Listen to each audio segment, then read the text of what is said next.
Hello students. तो आज का लेक्चर क्लास 10th इंग्लिश का बहुत इम्पोर्टेंट होने वाला है। इसमें हम पोएम जो डस्ट ऑफ स्नो है फर्स्ट फ्लाइट की, हम उसकी समरी देखेंगे कि डस्ट ऑफ स्नो में बताया क्या गया है। तो जल्दी से स्टार्ट करते हैं हम आज का लेक्चर डस्ट ऑफ स्नो। तो सबसे पहले अगर हम देखें तो इसका पोएट कौन है, कि ये जो पोएम है ये लिखी किसने है। तो पोएट है इसका रॉबर्ट फ्रोस्ट। ठीक है, ये पोएम लिखी है रॉबर्ट फ्रोस्ट ने, जो कि पोएट का नेम बिल्कुल याद रखना है। कोई भी क्वेश्चन आए तो ये तो एक लाइन तो लिख ही दो कि ये पोएम किसने लिखी है, रॉबर्ट फ्रोस्ट ने। ठीक है, तो समरी क्या है इसकी, the way a crow shook down on me the dust of snow from a hemlock tree. ये आपको पैराग्राफ आपकी एनसीईआरटी में देखने को मिलेगा कि क्या है। ठीक है, तो हम इसकी बात करते हैं। अब इसमें बताया क्या गया है, the way a crow shook down. Shook means shake, कि कैसे अगर हम क्या करते हैं, फॉर एग्जांपल अगर एक ये पेड़ है, अगर हम इसकी टहनी को पकड़ के हम इसको हिलाते हैं, शूक करते हैं, तो उसके पत्ते क्या हैं, वो गिरते हैं। तो वैसे ही क्या करते हैं, the way a crow shook down on me. अगर क्रो एक पेड़ पर बैठा रहता है, ठीक है, और वो क्या करता है, वो इधर उधर हिलता रहता है, तो उसके साथ साथ पेड़ भी हिलता है। ठीक है, और the dust of snow from a hemlock tree. Hemlock का मीन्स क्या है, एक पॉइजनस ट्री, एक जहरीला tree with a small white flowers. ठीक है, जिसके ऊपर क्या है, वाइट फ्लावर्स हैं, पॉइजनस ट्री। तो पोइट क्या बोलता है, the poet is set in a scene where the poet is in a bad mood and is walking by a tree, a hemlock tree.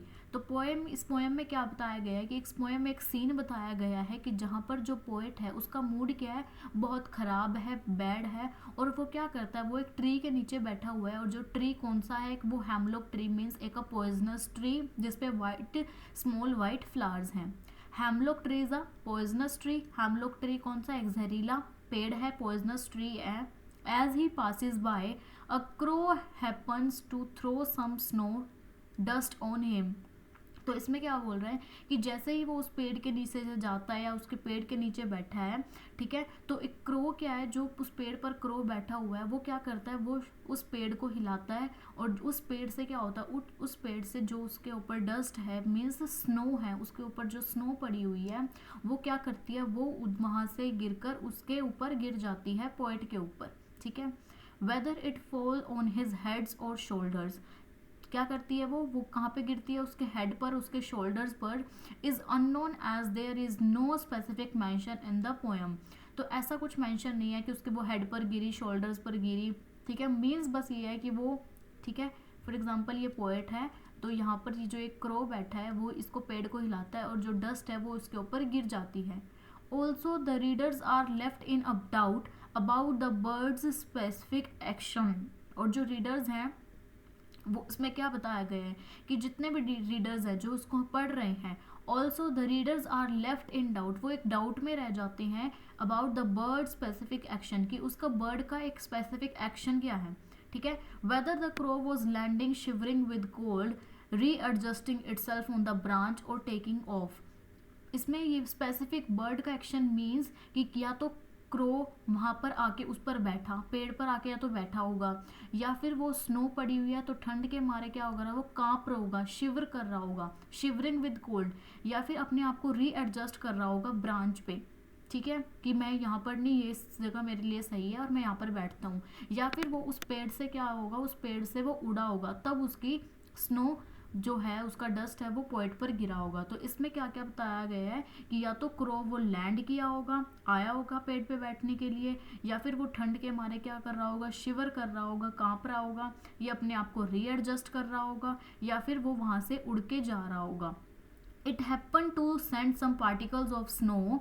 ठीक है, it happen to some particles of snow upon the author. और क्या कर रहा है वो, कि ये सब, अगर ये सब कुछ हुआ होगा तो इसकी वजह से क्या हुआ, ऑथर के ऊपर, जो पोएट है, जो वहाँ पर पर्सन है, उसके ऊपर क्या गिरा होगा, जितने भी डस्ट ऑफ पार्टिकल्स है, पेड़ से कुछ ना कुछ स्नो उसके ऊपर गिर की होगी। Here two agents of nature. यहाँ पर क्या बताएंगे, दो एजेंट बताए हैं नेचर के, एक तो हेमलॉक ट्री और एक क्रो। ठीक है, एक हेमलॉक ट्री जिसके नीचे, जिस पर क्या बैठा है, क्रो बैठा है, और एक हेमलॉक ट्री। दो एजेंट्स बताए गए हैं नेचर के, are signifiers of sadness and gloom just like the poet's mood in the opening scene. और वो क्या करता है, जब पोएट इस चीज़ को देखता है कि कैसे हैमलॉक ट्री से क्रो उसको हिलाता है पेड़ को और वहाँ से डस्ट पोइट के ऊपर गिरती है, तो वो क्या कर देती है, ये सब कुछ सीन जो पोइट की सैडनेस है उसको चेंज कर देता है, पोइट के मूड को क्या कर देता है, ये सब कुछ ये चेंज कर देता है पोइट के मूड को। नेक्स्ट है has given my hurt a change of mood. क्या करता है, उसके पोइट के हार्ट को क्या कर देता है, मूड के उसको चेंज कर देता है। अब ये हर्ट होता है, एक होता है हार्ट, इसको हम बोलते हैं, जो दिल होता है हमारा उसको हम हार्ट बोलते हैं, ना कि हर्ट। ठीक है, तो इन दोनों में प्रोनाउंसिएशन में बहुत बच्चे कंफ्यूज भी होते हैं। तो ये क्या है, हमारा हार्ट है, ना कि हर्ट। ठीक है, has given my heart a change of mood and saved some part of a day I had rued. यहाँ पर जो ये वर्ड र्यूड है इसका मीनिंग क्या है, वर्ड हेल्ड इन रिग्रेट। ठीक है, मीन्स पछतावे में, पछतावा ना हो, हेल्ड इन रिग्रेट। तो इस पैराग्राफ का मतलब क्या है, for reasons unknown the author was having a terrible day. ठीक है, हमें रीज़न नहीं पता कि किस लिए क्या था, पोइट है जो ऑथर है वो सैड था, लेकिन उसका दिन क्या था, दिन उसका खराब जा रहा था। हमें रीज़न नहीं बताया गया है इसमें कि किस लिए वो सैड था, बस हमें ये पता है कि जो ऑथर है वो एक, उसके पास एक terrible day, having a terrible day means वो क्या था, उदास था। But the falling of snow on his head lifting his mood instantly. पर लेकिन जैसे क्या करती है, स्नो उसके ऊपर, उसके हेड के ऊपर गिरती है और वो उसके मूड को क्या कर देती है, लिफ्ट कर देती है, मीन्स उसके मूड को क्या कर देती है, उसके मूड को चेंज कर देती है। He had already spend his day in a bad mood. और वो क्या बोल रहा है कि जो पूरा दिन है उसने ऑलरेडी क्या कर दिया था, पूरा दिन बैड मूड में बिता दिया था। ठीक है, but the rest of it was saved by the crow. लेकिन जितना बचा कुचा दिन था वो किसने सेव कर लिया, क्रो और हैमलॉक ट्री ने क्या कर लिया, सेव कर लिया। Generally, hemlock tree and crow are used for negative references, but the poet used them beautifully to portray that inauspicious thing can bring joy and happiness too. और इसमें क्या बताया गया कि जनरली इस पोएम में क्या बताया गया है, हेमलॉक ट्री को, क्योंकि एक पॉइजनस ट्री है, और क्रो को एक नेगेटिव रेफरेंस दिया है, नेगेटिव वे में बताया गया है। लेकिन पोएट क्या बोल रहा है, पोएट ये बोल रहा है कि उन्होंने क्या किया, बेशक वो क्या है, नेगेटिव हैं, इनको नेगेटिव रेफरेंस दिया गया है, लेकिन ब्यूटीफुली टू पोर्ट्रे दैट, कई कभी कभार जो इनऑस्पिशियस थिंग्स होती हैं, नेगेटिव थिंग्स होती हैं, बेकार चीज़ें होती हैं, वो भी क्या ले जाता है, वो भी एक जॉय मीन्स खुशी, हैप्पीनेस लेके आ जाती है। ठीक है, वो भी चीज़ें, बेकार चीज़ें भी हैप्पीनेस लेके आ जाती है। कई बार बेकार चीज़ होती है और उससे क्या होता है, हमारा बिल्कुल मूड चेंज होता है और हम क्या करते हैं, हम अपने मूड को फिर सही करते हैं। और फॉर एग्जांपल क्या होता है, वो आपने मूवी देखी होगी, एक होती है मूवी, क्या नाम है उसका, शादी में ज़रूर आना। तो उसमें क्या करता है, उसमें बेशक वो लड़की क्या करती है, उसकी शादी होती है, वो उसको अपने हस्बैंड को छोड़ के चली जाती है, लेकिन क्या होता है उसके बाद उसका हस्बैंड क्या बन जाता है, आईपीएस।